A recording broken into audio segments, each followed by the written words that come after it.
Amén.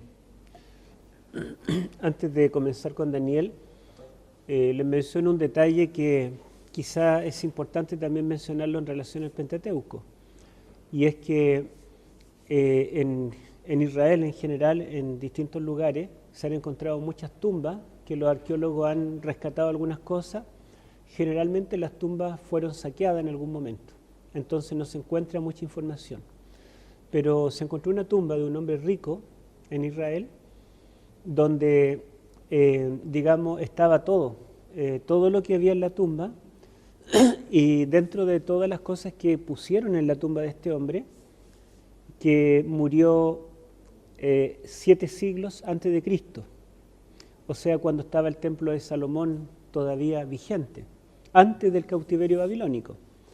Y resulta que dentro de todas las cosas que le pusieron en la tumba, encontraron 2 rollitos de plata. 2 rollitos de plata enrollados, que tuvieron que estirarlos con mucha delicadeza, limpiarlos, hacer todo un trabajo minucioso, y al leerlo, eran Números capítulo 6, versículos 24 al 26, donde está la bendición sacerdotal. Jehová te bendiga y te guarde, Jehová haga resplandecer su rostro sobre ti, tenga de ti misericordia. Y estos rollitos del libro de Números tienen, son de 7 siglos antes de Cristo. Y supuestamente el Pentateuco recién se terminó, se escribió por el año 350. Así que tenemos que varios siglos antes se encontró parte del Pentateuco. Y bueno, ¿qué dicen los críticos con esto? Dicen que en lugar de aceptar que el Pentateuco es más antiguo, ellos dicen, tenemos razón. Hay distintas porciones del Pentateuco de distintas épocas. O sea, ellos toman esto como que una porción del Pentateuco que se conservó tradicionalmente y que después se incorporó. Pero lo más lógico es pensar que este rollito de plata que tiene la bendición sacerdotal en la tumba de un difunto es porque ellos esperan que esa bendición haya acompañado a este difunto. Bueno, vamos a comenzar entonces con Daniel.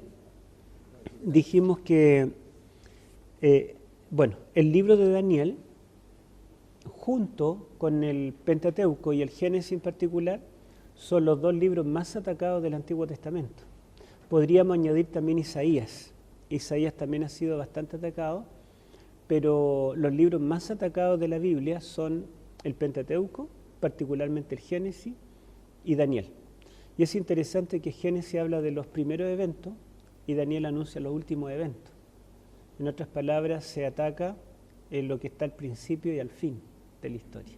Dios como creador y Dios como el juez supremo que viene para instaurar el nuevo reino. Daniel, el personaje, digamos, nosotros creemos que lo que dice el libro es correcto, acreditamos lo que nos está informando.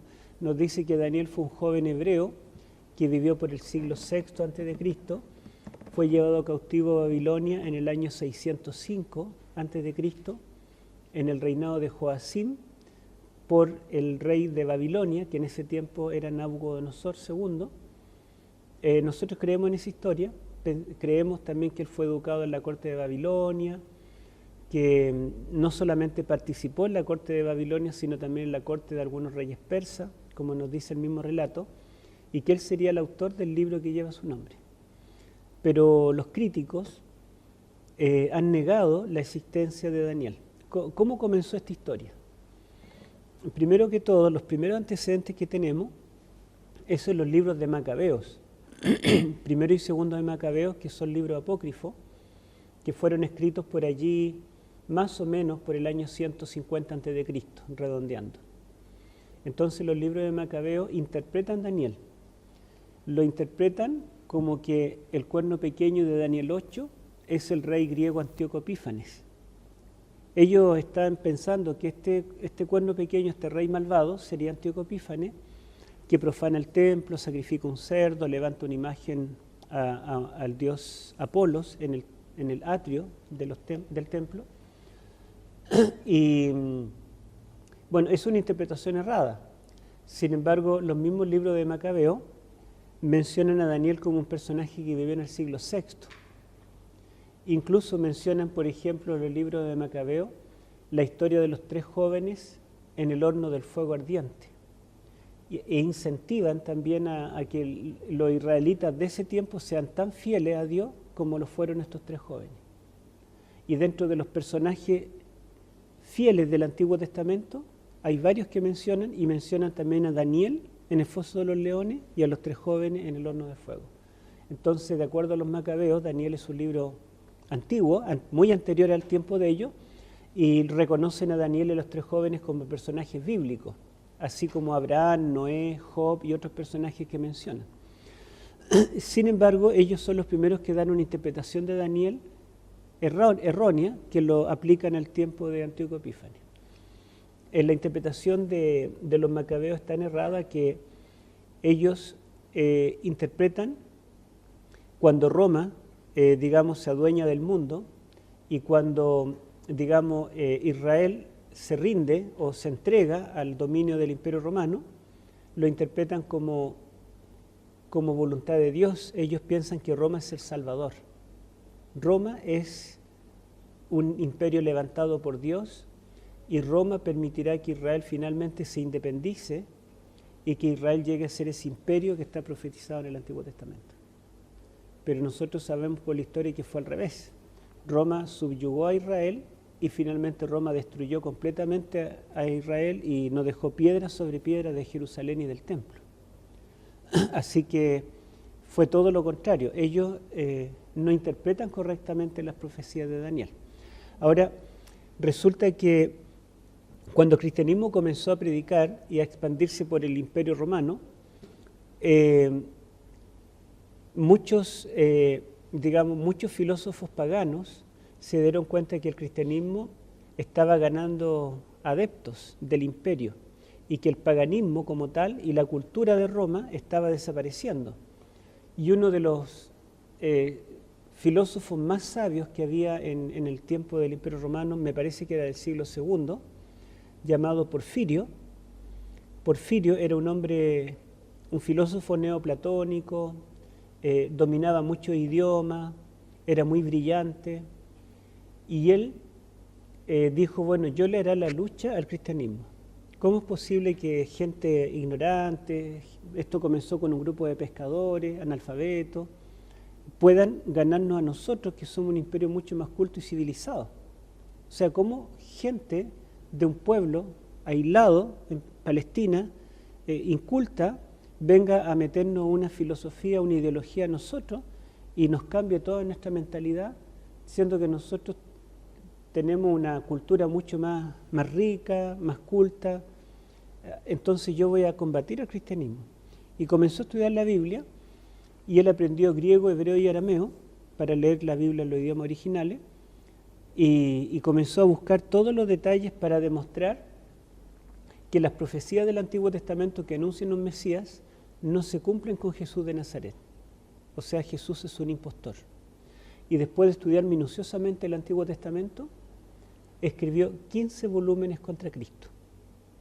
Y el hilo conductor, o sea, la tesis de él, lo principal, es que Daniel no existió, sino que Daniel fue un impostor.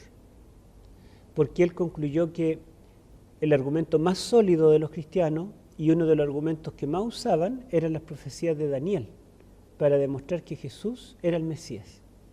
Entonces, este filósofo neoplatónico, Porfirio, dijo, si yo les quito a Daniel al cristianismo, el cristianismo deja de existir. Sin Daniel, el cristianismo se viene abajo. Y resulta que dentro de las cosas que él dijo, él tomó la interpretación de los Macabeos y dijo, los Macabeos hablan mucho de Daniel y dicen que el cuerno pequeño, el malo, era Antíoco Epífanes, un rey contemporáneo con ellos. Entonces lo más probable es que el libro de Daniel no se escribió 6 siglos antes de Cristo en Babilonia, sino que se escribió en tiempo de los Macabeos, en Palestina. Y el autor seguramente quiso poner símbolos y hablar de profecía para llegar al punto final que era la historia contemporánea de ellos. O sea, todo lo anterior, cuando habla de Babilonia, Medo-Persia, Grecia, no es profecía, no es que vivió antes, sino vivió después. Y simplemente lo que está haciendo es contando la historia, pero está haciéndonos creer que él vivió antes. Pero él dice, desde el punto de vista lógico, es imposible conocer el futuro porque el futuro todavía no viene. Entonces, lo que tenemos aquí es una falsificación, es una pseudo profecía. Y resulta que en este periodo intertestamentario, más o menos 4 siglos antes de Cristo hasta 2 siglos después de Cristo, como no hubo profetas judíos, principalmente digamos antes de Cristo, hubieron muchos escritores judíos que comenzaron a escribir libros proféticos apocalípticos, donde hablan de bestias que simbolizan reinos y varios símbolos y periodos, semanas proféticas y otras cosas. Y todos estos escritores apocalípticos judíos tienen en común en que son libros pseudoepigráficos. Esto significa que colocan un nombre falso como el autor. Por ejemplo, tenemos el libro apocalíptico primero de Enoc, y supuestamente el autor fue Enoc, el 7º descendiente de Adán, que se fue vivo al cielo y que él después bajó para escribir este libro y lo dejó. Supuestamente Enoc viene del tiempo de antes del diluvio. Entonces, él menciona mucho los ángeles y le llama por nombre. Habla del ángel Rafael, el ángel Reuel, el ángel Gabriel, Miguel, dice somos amigos porque yo estaba en el cielo y los conozco, y como que los mira con mucha familiaridad. Y también en este libro de Enoc se anuncia el futuro. Dice que va a profetizar todo lo que va a venir, entonces profetiza que vendrá un diluvio universal. Profetiza que se van a levantar 4 grandes imperios. Y dice que el último imperio, o más bien la historia terminará cuando venga un rey griego que profane el templo, y después de este rey griego, Antíoco Epífanes supuestamente, vendrá el Mesías y viene el fin del mundo. Entonces en este libro de Enoc se cuenta toda la historia como si fuera profecía, como que él vivió antes, y el clímax de la historia es el tiempo de los macabeos, Antíoco. O sea, ahí viene el fin del mundo. Ellos no consideran que vienen después más de 2000 años de historia futura. También tenemos segundo de Baruch, tenemos el Apocalipsis de Abraham, el Testamento de los 12 patriarcas. Hay un sinfín de libros apocalípticos que todos surgieron en ese tiempo intertestamentario cuando no hubo digamos, profetas. Y entonces viene este Porfirio y dice, bueno, tenemos que Daniel es uno más de todos estos libros proféticos apocalípticos que surgieron en ese tiempo intertestamentario. Por lo tanto, Daniel no puede ser del siglo VI antes de Cristo, sino que tiene que ser del siglo II aproximado antes de Cristo, después que ya el Antiguo Testamento se concluyó. Y dice, y la prueba es que todos estos libros apocalípticos, el Apocalipsis de Abraham, no fue Abraham el que lo escribió. El Apocalipsis de Enoc no fue Enoc. El Apocalipsis de Baruch, el secretario del profeta Jeremías, no fue Baruch. Entonces, las profecías de Daniel no fue Daniel. Él dice, en realidad, es un judío anónimo, no tenemos idea cómo se llama, pero él escribió en el siglo II y lo que él estaba interesado era mostrar cómo la historia concluye en su época, pensando que en su época viene el fin. Y bueno, los apologistas cristianos, que eran los cristianos intelectuales que defendían el cristianismo, entre ellos está Justino Mártir, Orígenes de Alejandría, Clemente de Alejandría y otros más. Ellos escribieron varios volúmenes contra Porfirio. Incluso conocemos de Porfirio más que nada por lo que los apologetas escribieron, porque los libros de él quedó muy poco que se conserve. Y obviamente el cristianismo rechazó completamente esta teoría de Porfirio. Pero resulta que a partir del siglo XIX los teólogos comenzaron a desconfiar de la historicidad de Daniel y se dieron cuenta que muchas cosas que dice Daniel no coinciden con la historia. ¿Cómo conocemos la historia del antiguo Cercano Oriente y de los grandes imperios? A través de los griegos, porque las otras culturas no tenían historiadores. lo que tenemos son registros de su época, crónicas que nos cuentan lo que hacían ellos nomás, pero no tenemos una historia propiamente tal. La historia como ciencia social viene de los griegos, y tenemos historiadores como Jenofonte, Heródoto, que vienen del tiempo del Imperio Persa, del siglo V a.C. Entonces, incluso Heródoto dice que él estuvo en Babilonia antes que fuera destruida, conoció los muros y la describe. Así que ellos nos cuentan la historia de Babilonia, la historia de Medo-Persia, y a los griegos les encantaba viajar y tomar registro y contar historias. Por lo tanto, cuando nosotros comparamos lo que dicen los historiadores griegos, lo comparamos con la información de Daniel, vemos que hay discrepancias. Y estas discrepancias hacen pensar en el siglo XIX y XX que en realidad Daniel no puede ser un personaje histórico real, él no vivió en Babilonia, porque la información que nos cuenta está distorsionada. Por ejemplo, como ejemplo, Daniel dice que cuando cae Babilonia, y dice que él conoció, porque él estaba ahí en el palacio, y interpretó la escritura en la pared y todo eso. Dice que el rey que estaba gobernando Babilonia se llamaba Belsasar. Pero todos los historiadores griegos nos dicen que el rey que gobernaba Babilonia cuando cayó se llamaba Nabonido. Entonces no cuadra. También los historiadores griegos dicen que el que toma Babilonia fue Ciro, II el Grande, el rey persa. Pero Daniel dice que esa noche tomó Babilonia Darío el Medo. Así que estos detalles, y ven algunas discrepancias cronológicas y distintos detallitos que desmenuzaron todo Daniel para buscar los errores, y encuentran allí algunos errores, algunas contradicciones históricas, y los historiadores griegos supuestamente son confiables. Así que se comenzó a cuestionar esto, y ya tomó, digamos, esto ya tomó cuerpo en el siglo XVI. Cuando nace la Reforma Protestante y los reformadores comienzan a predicar la justificación por la fe solo por los méritos de Cristo, y la Iglesia Católica se opone a ellos, entonces Lutero, Calvino y otros más estudian las profecías de Daniel y de Apocalipsis y concluyen que el cuerno pequeño de Daniel o la bestia de Apocalipsis es el papado, y denuncian el papado como el anticristo. Entonces la Iglesia Católica tomó la medida digamos, dio nacimiento a una orden que se llamó jesuitas, que su misión era destruir el protestantismo, y dio la orden a los jesuitas más intelectuales que estaban en España que crearan métodos alternativos para interpretar Daniel y Apocalipsis. Y de allí un jesuita llamado Luis de Alcázar inventa el método llamado preterismo, donde toma la idea de los macabeos, toma la teoría de Porfirio y la sistematiza, y le da todo el apoyo teológico y el lenguaje teológico propio de la Edad Media.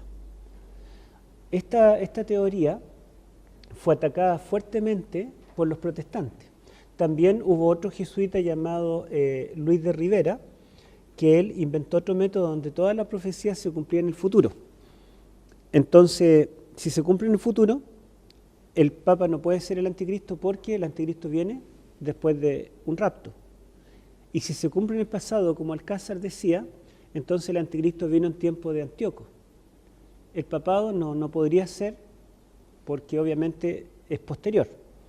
Así que estas dos teorías propusieron los jesuitas y el mundo protestante se opuso tenazmente, y ellos seguían defendiendo la interpretación histórica como era de costumbre en el cristianismo y en el judaísmo. Sin embargo, en el siglo XIX, fines del siglo XIX y comienzos del siglo XX, los teólogos concluyen que Daniel no existió y que Porfirio tenía toda la razón. Y el mundo académico, tanto católico como protestante, acepta el preterismo. Y un sector del mundo protestante acepta el futurismo. Y se rechaza la interpretación histórica tradicional. Entonces, por ejemplo, John Collins, que es la máxima autoridad mundial en Daniel, que sus libros son maravillosos. Yo leí su tesis doctoral y un comentario de Daniel y varios otros libros, y es maravilloso cómo él escribe. él hizo su tesis doctoral en Harvard y su tesis doctoral justamente analiza el libro de Daniel en el idioma original. Y él concluye diciendo lo que Porfirio planteó en el siglo II, que Daniel era un impostor, que no existió y que no se escribió en el siglo VI a.C., sino en el II a.C., nosotros los cristianos lo combatimos por 2000 años. Pero hoy en día tenemos que concluir que tenía toda la razón. En realidad, Daniel no existió y fue escrito en el siglo II, no en el siglo VI. Así que ustedes se pueden dar cuenta cómo esto se dio vuelta. O sea, el defender a Daniel, la historicidad de Daniel, defender que Dios conoce el futuro. Isaías 44 dice, en esto se puede conocer quién es el Dios verdadero, dice Dios. ¿Qué otro Dios conoce el futuro y puede anunciar las cosas que vendrán antes que ocurran? Solo Jehová conoce el futuro, dice Isaías 44. Y bueno, Daniel es una prueba de que Dios conoce el futuro. Pero este método llamado preterismo dice que en realidad el autor de Daniel vivió después de los hechos. Y toda la historia que cuenta llega hasta ese tiempo, su tiempo. Y lo demás ya no avanza. Supuestamente el fin del mundo vendría en ese tiempo. Ahora, ¿cómo nosotros podemos responder o qué argumentos tenemos para defender Daniel? Y por otro lado, ¿es honesto defenderlo o tienen razón los críticos? La verdad es que es honesto defenderlo. Primero que todo, entre paréntesis, Daniel, el capítulo 1, se escribió en hebreo, los capítulos 2 al 7 en arameo y los capítulos 8 al 12 en hebreo. Entonces esto era una prueba de que Daniel no tiene que haber sido un solo autor, sino que recopiló de distintas fuentes también. Por lo menos una fuente, algunos relatos escritos en arameo y algunas visiones que tomó por allí o relatos escritos en hebreo y los juntó. Y el hecho de que el 60% del libro esté en arameo es una prueba de que Daniel tiene que ser tardío, porque Israel, después de haber estado en Babilonia 70 años, cuando salió y volvió a Palestina, dejaron el idioma hebreo, lo olvidaron y adoptaron el idioma arameo como el idioma nacional. Entonces, en tiempo de los macabeos, el idioma oficial de Israel era el arameo. Y continuó siendo así hasta los tiempos de Cristo. En tiempos de Cristo, todas las palabras en idioma extranjero, en el idioma nativo, son en arameo. Por lo tanto, ellos dicen, si este libro, el 60% está en arameo, es una prueba que sí perteneció al tiempo de los macabeos. Fuera de eso, al analizar el libro, encontramos que hay unas 20 palabras de origen persa. Y sabemos que el imperio persa gobernó por más o menos un siglo sobre el mundo y dejó parte de su lenguaje plasmado. Entonces dicen, bueno, esto también es otra evidencia indirecta de que es posterior al imperio persa.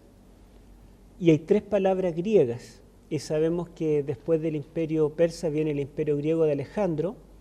Entonces esas 3 palabras griegas son una prueba de que en el tiempo en que se escribe Daniel, el griego era el idioma universal. El idioma de Israel era el arameo y el griego era el idioma universal. Ahora, ¿qué podemos decir entre todas estas cosas? Primero, se han hecho 2 tesis doctorales que yo conozco. Una es de Iván, un apellido muy raro, un alemán, que la hizo en la Universidad de Stellenbosch, en Sudáfrica, donde él compara el arameo de Daniel, los capítulos 2 al 7 en arameo, las compara con algunos targumes arameos que son comentarios de Job y de Génesis, que están escritos en arameo y vienen del siglo II a.C., o sea, del tiempo de los macabeos. Entonces él compara la evolución lingüística. Ustedes ven que las lenguas van evolucionando. El castellano moderno no es como el castellano del tiempo de Cervantes, ¿sí? Entonces él compara el arameo del siglo II, que lo tenemos allí en escrito, hechos del siglo II, ¿sí? Estos targumes que yo les menciono, de Génesis y de Job, los compara con el arameo de Daniel. Y él demuestra que el arameo de Daniel es más antiguo que el arameo del siglo II. Yo leí la tesis y muestra que algunas partículas en el idioma arameo que se usaban son como antiguas, en el siglo II ya están pasadas de moda y se dejaron de usar, pero están en Daniel. Y otros detalles más, son muchos detalles técnicos que son muy interesantes. Y después tenemos a Franco Stefanovic, que hizo su tesis doctoral comparando el arameo de Daniel con el arameo de los siglos VII al IX a.C., o sea, un arameo anterior al imperio babilónico. Y él compara que el arameo de Daniel es mucho más parecido a este arameo antiguo que el arameo del siglo II. Entonces, dos tesis doctorales que están mostrando que el arameo de Daniel pertenece al periodo llamado el arameo imperial, que abarca el periodo desde el imperio babilónico hasta el imperio persa. Y es el tiempo cuando vivió Daniel, ¿sí? También se han hecho otros estudios, no sé si tesis doctorales, pero sí hay artículos académicos donde se compara el hebreo de Daniel, la sección hebrea, con el hebreo de épocas anteriores y posteriores, y también los eruditos demuestran que ese hebreo pertenece al tiempo en que Daniel existió y no es un hebreo tardío. Por otro lado, como yo les digo, en el siglo II a.C. los judíos no sabían hebreo. Entonces es difícil pensar que parte del libro fue escrito en hebreo, a no ser que sea más antiguo, o que lo haya escrito un rabino, porque los rabinos todavía sabían hebreo porque eran los que podían leer los rollos del Antiguo Testamento. Ahora, ¿por qué 3 palabras griegas? Bueno, ¿y por qué hay palabras de origen persa, como 20 palabras? No contradice el que Daniel lo haya escrito, porque Daniel también fue, digamos, un ministro en la corte de los reyes persas, de Ciro y Darío. Por lo tanto, Daniel tiene que haber estado familiarizado también con el lenguaje persa.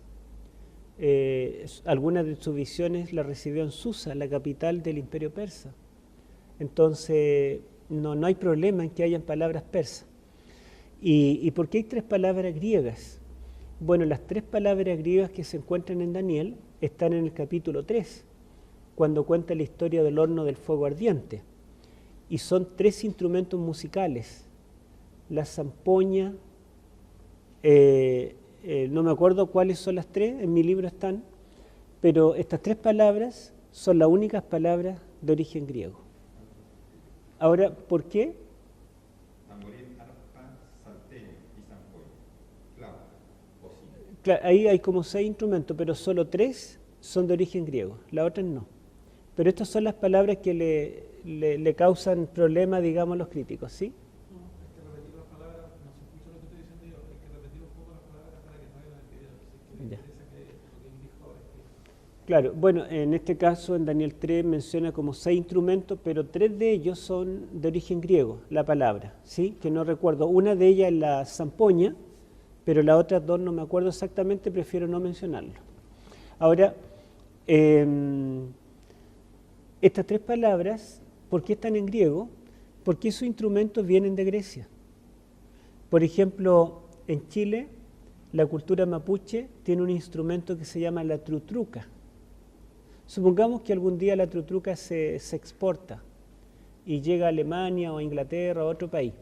Dicen, ¿cómo se llama este instrumento? Ellos dirían trutruca. A lo mejor lo dicen como gringo, pero le llamarían trutruca igual. Lo escribirían con las letras de ellos. Si llega a China, lo escribirían con caracteres chinos, pero diría trutruca, porque es el nombre. Así que no nos extraña que el nombre de los instrumentos que vienen de Grecia tengan nombre griego. Por otro lado, se pensaba erróneamente que la cultura griega no había tenido contacto con la cultura babilónica hasta el tiempo de Alejandro Magno. Pero hoy se sabe, gracias a mucha evidencia arqueológica, que los griegos tuvieron contacto con la cultura babilónica antes que naciera Nabucodonosor. Incluso se sabe que en la batalla de Carquemish, cuando Nabucodonosor entra en guerra contra los egipcios, contrató mercenarios griegos y menciona una lista de oficiales que tenía en su corte que eran griegos. Así que no es extraño que tenía músicos griegos también y que esta gente que vino de Grecia trajo algunos instrumentos de ellos, y dentro de la banda de Babilonia había también 3 instrumentos de origen griego. Y en realidad nosotros tendríamos que preguntar si Daniel fue escrito en el siglo II a.C., en una época de plena helenización, cuando el idioma griego era el idioma universal? ¿Por qué solo encontramos 3 palabras de origen griego? Y ningún verbo, sino que nombres de instrumentos. Tendríamos que encontrar mucho más. Bueno, así que desde la perspectiva lingüística, la evidencia, los estudios modernos están mostrando que Daniel lo más probable es que existió en el siglo VI y no en el siglo II. Ahora, en cuanto a los datos históricos que supuestamente se contradicen con los historiadores griegos, hoy en día se está revirtiendo la situación y se están dando cuenta que Daniel sabía mucho más de historia que los mismos historiadores griegos.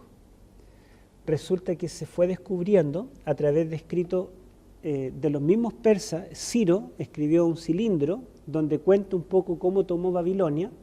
Después tenemos las crónicas de Nabonido, donde Nabonido, el último rey de Babilonia, cuenta cómo fue la toma de Babilonia, tomando estos escritos que no existían en el siglo XIX, XVIII, porque fueron descubiertos a mediados del siglo XIX y en el siglo XX, tomando estos documentos que son de la época, o sea, son fuentes primarias.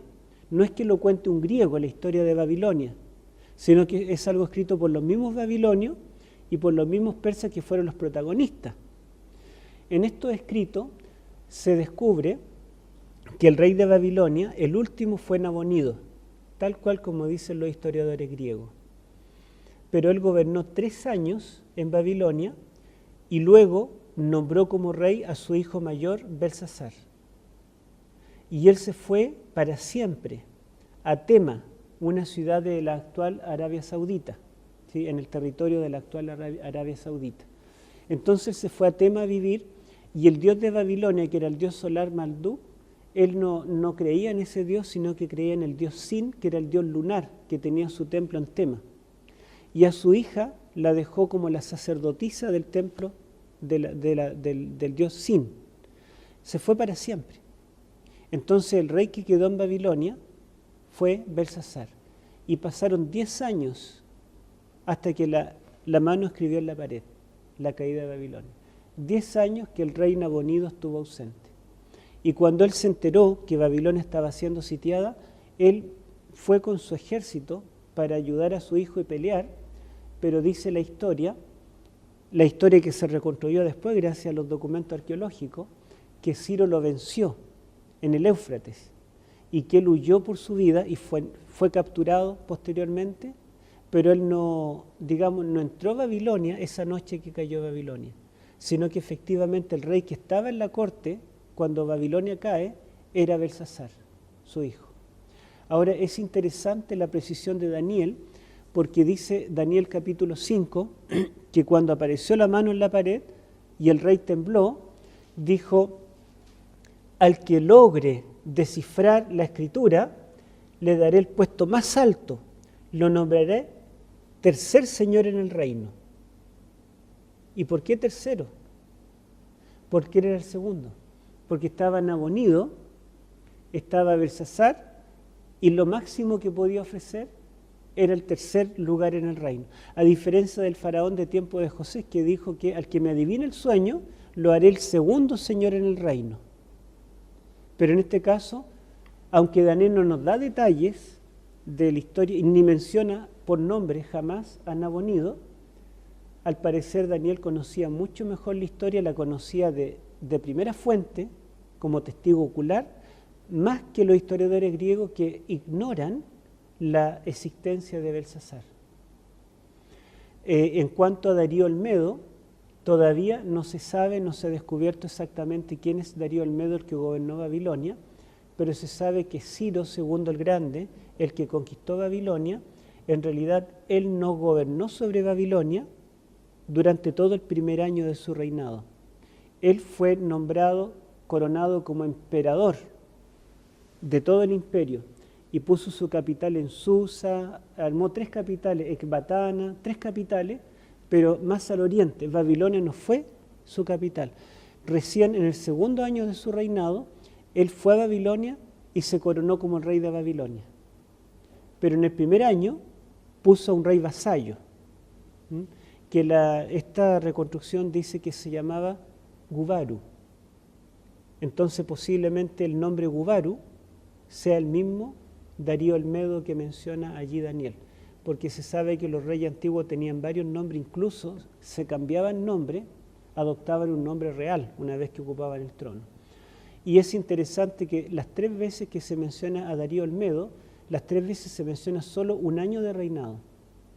En el capítulo 5, cuando cae Babilonia, dice que Darío el Medo toma el reino. Capítulo 6 dice que cuando él asume el reino en su primer año de reinado, nombró los sátrapas y viene la prueba del horno de fuego. Y luego el capítulo 9 dice que él recibió la visita del ángel Gabriel en el primer año de Darío el Medo. Así que solamente menciona un año de reinado. Y después la siguiente visión del capítulo 10 dice que la recibe en el año 3 de Ciro. Así que ustedes se pueden dar cuenta que los datos históricos en realidad no niegan, no contradicen la historicidad de Daniel, sino que al contrario, nos sorprende cómo el autor, si es que vivió en el siglo II, varios siglos después, cómo pudo conocer detalles históricos que ningún historiador mencionaba.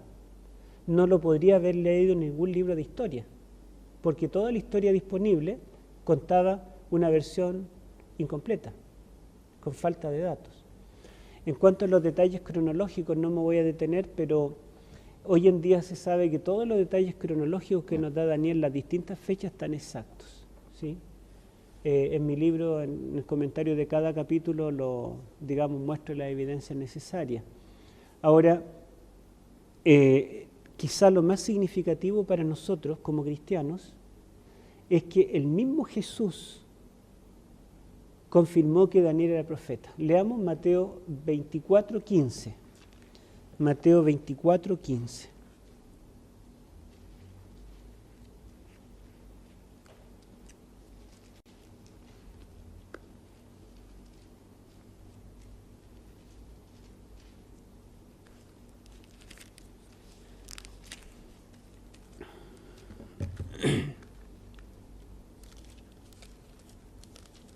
Bueno, acá tenemos el sermón profético, y obviamente el sermón profético que habla de los eventos finales de su segunda venida tiene que citar a Daniel. Y cuando nosotros analizamos Mateo 24-25 nos damos cuenta que está estructurado en base a Daniel. O sea, depende absolutamente de Daniel.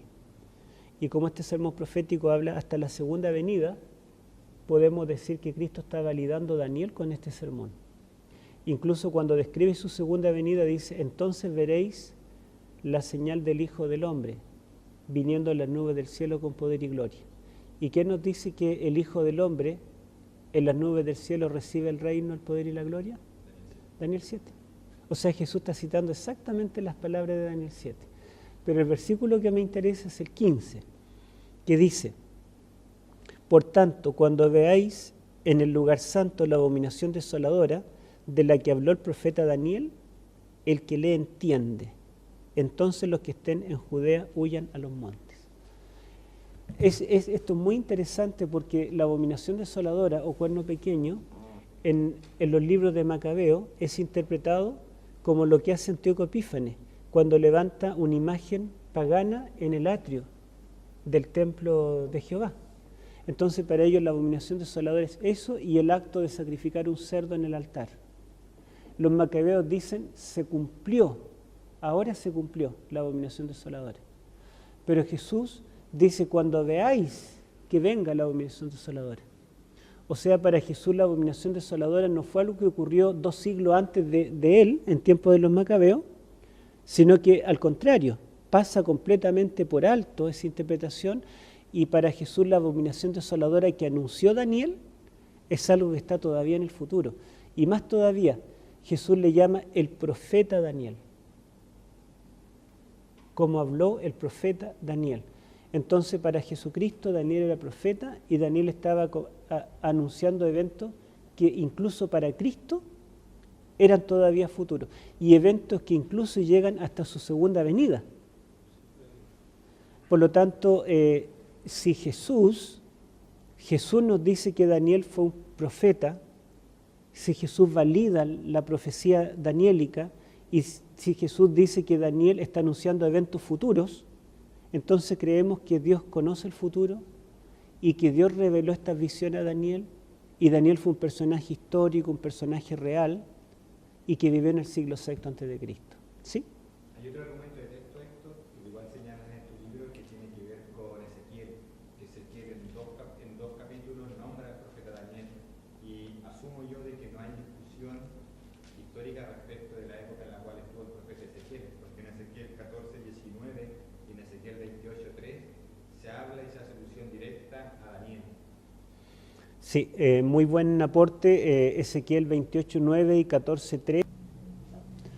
Entonces John Collins dice que el capítulo 1, que está en hebreo, no podemos desvincularlo del resto de la historia, porque el capítulo 2 depende del 1, el capítulo 3 depende del 2 y del 1, y también nos dice que el capítulo 4 depende del 1 y del 3, y así sucesivamente. Por ejemplo, el capítulo 5, que habla de la caída de Babilonia, dice que el motivo por el cual Dios permitió su caída fue porque ellos tomaron los vasos de oro de Jehová y adoraron a los dioses de Babilonia y bebieron vino en ellos. Si no fuera por el capítulo 1 que nos dijo que los vasos fueron traídos de Jerusalén por Nabucodonosor, ¿cómo entenderíamos de dónde salieron los vasos? Entonces se dan cuenta que él mismo muestra vínculos de todos los capítulos hasta el capítulo 12 con el 1, y también muestra una lista de palabras en el idioma arameo o hebreo que dependen del lenguaje del capítulo 1. O sea, el capítulo 1 es la introducción a los 12 capítulos. Y después el capítulo 7 está enganchado con el 6. En el 6 Daniel está en el foso de los leones. Y después en el capítulo 7 la primera bestia es como un león. Y hay otros vínculos temáticos, cronológicos, lingüísticos, los mismos monarcas. Después el capítulo 7 está íntimamente vinculado con el capítulo 8. De hecho, el capítulo 7, la visión ocurre en el primer año de Belsasar y el 8 en el tercer año de Belsasar. Y Daniel dice, esta es la segunda visión. Recibí una visión más después de la primera que recibí. O sea, el capítulo 8 necesita el capítulo 7, pero resulta que el capítulo 7 está en arameo. 2 al 7 están en arameo. Desde el 8 en adelante están en hebreo. Entonces las visiones en hebreo no son independientes de otras fuentes. Las visiones en hebreo continúan de las visiones en arameo. Y por otro lado, hasta el capítulo 6 nosotros tenemos que hay historias, del 7 en adelante visiones, pero resulta que el capítulo 7 que introduce el resto de visiones está en arameo, igual que las primeras. Y ese lenguaje arameo es tan antiguo como el arameo de las visiones. Entonces, ¿cómo sacar el capítulo 7 que introduce las visiones de Daniel? Está en arameo, pero introduce toda una sección de visiones que están en hebreo. Y Daniel, a partir del capítulo 7, se menciona a sí mismo en primera persona. En el año tanto tuve yo una visión, y las visiones de mi cabeza, y el ángel me dijo, en primera persona, pero en la historia él es mencionado en tercera persona, entre los cuales estaba Daniel, y fue llamado el varón Daniel, y Daniel dijo al rey. Así que Daniel, este cambio de persona, tercera a primera persona, no lo hace en la sección donde termina la parte aramea, sino un capítulo antes. Todos estos detalles están entrelazando cada capítulo del libro, y el mismo John Collins tiene un capítulo magistral donde muestra esta interacción. Entonces dice, nosotros concluimos que la sección aramea sí es más antigua, pero la sección hebrea tiene que ser del siglo II, y en el siglo II se juntaron todas y algún editor hizo el libro. Pero en realidad no podemos entender ningún capítulo sin la sección aramea, y no podemos entender ninguno sin el capítulo 1. Y la profecía, la interpretación que se da de los reyes cuernos que representan reinos, o sea, los cuernos bestias que representan reinos están en el capítulo 7, y que sirve después para interpretar las visiones del resto de los capítulos 8, 10, 11, 12. Claro, también las claves o sea, las claves interpretativas que da el ángel, intérprete de los cuernos, las bestias, eso sirve para interpretar también el capítulo 8. Perdón, un detalle más, el capítulo 12 tiene características de conclusión general, que concluye todo el libro. Por ejemplo, el capítulo 1 termina diciendo que el mismo Daniel, que fue evaluado por el rey de Babilonia en la corte, dice, yo seguí hasta el año primero del rey Ciro de Persia. Y el último capítulo, Daniel lo escribe en el tiempo de Ciro. En el capítulo 1, Daniel es evaluado como más sabio que los demás. Y en el capítulo 12 dice que ninguno de los impíos comprenderá esta visión, pero los que son más sabios que los demás lo van a entender. O sea, está haciendo todo un vínculo. Dice que en el capítulo 1 que Babilonia tomó Jerusalén en tiempo del rey Joacim. Joacim significa en hebreo Dios levanta. El verbo cum viene del verbo cum, levantar. Jehová, cum, Joacim, Jehová levanta. Y termina el capítulo 12, cuando comienza, dice, en aquel tiempo se levantará Miguel, se levanta un rey. Utiliza un verbo sinónimo, amat, pero el rey que su nombre es levantar, en realidad fue derrotado. Pero termina cuando un verdadero rey, aquel príncipe que está de parte de los hijos de tu pueblo, se levantará. La derrota del rey judío, si esa fuera la historia, quedaríamos insatisfechos. Pero termina cuando algún príncipe que gobierna en favor de Israel se levantará triunfador. Así que está íntimamente vinculado, no podemos separar ningún capítulo. ¿Sí, pastor? Sí, quería mencionar el tema, los detalles que da el Señor para la interpretación de la profecía de las 70 semanas, la explicación de las 2300, a partir del capítulo 9, cuando comienza a hablar del desarrollo de las 70 semanas. Entonces yo quiero mostrar la prueba cristocéntrica del libro, del cumplimiento de las 70 semanas, cuando el Mesías aparecería a la mitad de la semana y haría cesar la ofrenda y el sacrificio, que no coincide con los tiempos si fuera Antíoco IV Epífanes, porque él da la clave a partir de la orden para restaurar Jerusalén por Artajerjes. Comienza el cálculo de los tiempos, y aplicando el principio día por año se va a llegar estrictamente al año 31, cuando Jesucristo es crucificado. Entonces, esos elementos de interpretación no calzan con Antíoco Epífanes en absoluto. Sí, bueno, el aporte del pastor Carlos Parra dice que también el cumplimiento profético mismo a través de la historia, cómo se va cumpliendo la profecía en forma precisa, es una evidencia de que efectivamente Daniel fue profeta y lo que anunció se cumplió.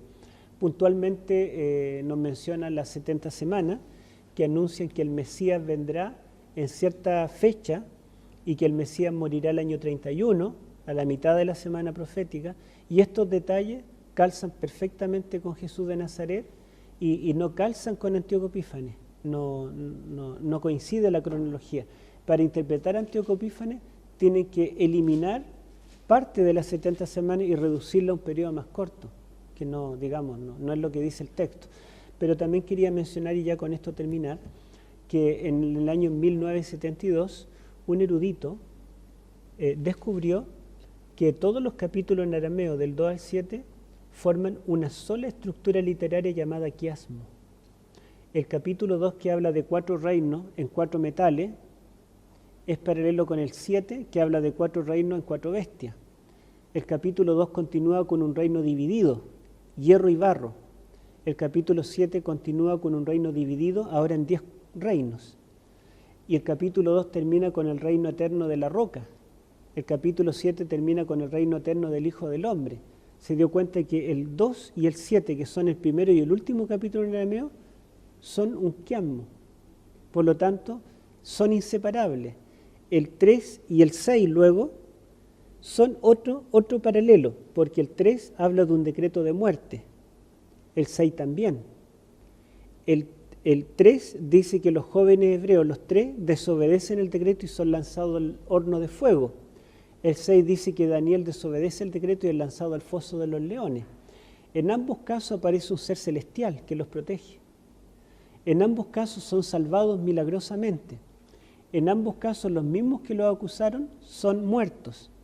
Y en ambos casos el rey termina alabando al Dios de Daniel o de los jóvenes. Y después se da cuenta que los capítulos centrales 4 y 5 también son paralelos, porque en ambos se habla de un juicio contra el rey de Babilonia. El capítulo 4, el rey Nabucodonosor se enaltece y Dios lo castiga y durante 7 años se vuelve bestia, digamos una enfermedad que se llama licantropía, donde una persona se cree animal y come como animal, anda en 4 pies. Y el capítulo 5 muestra que el rey de Belsasar se enaltece también, blasfema, toma los vasos sagrados y también es juzgado y dice que esa misma noche murió Belsasar. Por lo tanto, estos capítulos no pueden ser historias distintas de distintos autores que alguien compiló de distinto lugar o época.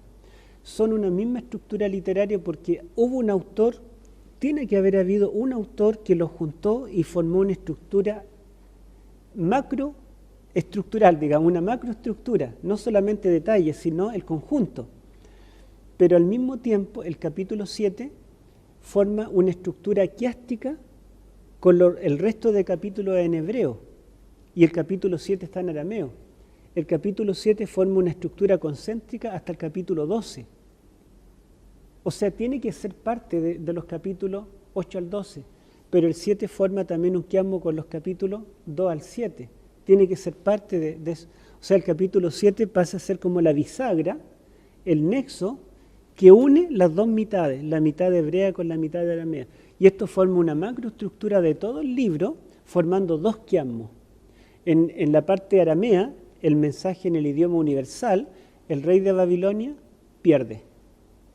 La parte hebrea, el capítulo central, es cuando el Mesías será muerto, mas no por sí. El Mesías entrega su vida para salvarnos. O sea, muestra el destino del Mesías y el destino de un antimesías, alguien que se exalta como si fuera Dios. Y esta estructura general es imposible, digamos, decir que son distintas fuentes, como una antología que alguien juntó pedazos de distintas historias, visiones y distintos géneros, los juntó, formó un libro. No puede ser. Tiene que ser una sola obra hecha por una sola persona y esa persona tiene que haber conocido de primera fuente lo que allí narra. Y además, insistimos en el argumento que menciona el pastor, estas profecías se han ido cumpliendo a través de la historia en forma precisa, hasta con fecha. Así que no podemos negar que este libro profetiza el futuro de verdad. Eso podemos decir, ¿sí? Ya que estamos estudiando sobre la autenticidad y veracidad del libro de Daniel, Nabucodonosor gobernó 43 años aproximadamente. ¿Hay algún registro, escritura coiniforme, que resalte la figura de Daniel, entendiendo que Nabucodonosor lo hizo segundo del reino? ¿Se ha encontrado algún dato arqueológico respecto de Daniel, personaje histórico? Bueno, la pregunta es si Nabucodonosor reinó tantas décadas, 46 años aproximadamente. En toda esta época, ¿hay algún registro histórico que venga de la misma corte de Babilonia que menciona a Daniel? La respuesta es sí, pero no le llama Daniel, porque en Babilonia Daniel era conocido con otro nombre. Se menciona dentro de la corte de Babilonia a un sabio llamado Belsasar, en la corte de Babilonia. Y Daniel, Nabucodonosor le cambia nombre y le pone Belsasar. Entonces nosotros creemos, los cristianos conservadores, que este Belsasar de la corte de Nabucodonosor era Daniel. Sin embargo, los críticos dicen no, tiene que ser el Belsasar el que estaba cuando cayó Babilonia. Pero hay una diferencia lingüística mínima, pero hay una diferencia entre Belsasar y Belsasar. Digamos, es casi lo mismo, pero hay una pequeña diferencia. Y fuera de eso, también el Belsasar que estaba cuando cayó Babilonia, en el tiempo de Nabucodonosor, o no había nacido, o era muy joven como para ser una figura prominente y ser considerado como un sabio dentro de la corte de Babilonia. Porque hay una diferencia, pasaron 66 años desde que Nabucodonosor tomó el trono hasta que Belsasar muere allí en Babilonia. Y Belsasar no era tan viejo cuando muere porque su padre estaba vivo y activo. Su padre vino y peleó contra Ciro. Entonces Belsasar era un personaje relativamente joven, 60 y tantos años después que Nabucodonosor se coronó rey. Entonces ese Belsasar de la corte de Babilonia, del tiempo de Nabucodonosor, que está en los registros cuneiformes de Babilonia, lo más probable, lo más lógico es que sea Daniel. Obviamente no lo podemos probar porque no dice allí que era un varón de origen judío, ni más detalle, pero al mencionarlo como uno de los sabios prominentes de Babilonia, lo más lógico es pensar que fue Daniel. Y también hay una piedra escrita que se llama el Prisma de Estambul, donde en las caras tiene escrito todos los que comen de la corte del rey.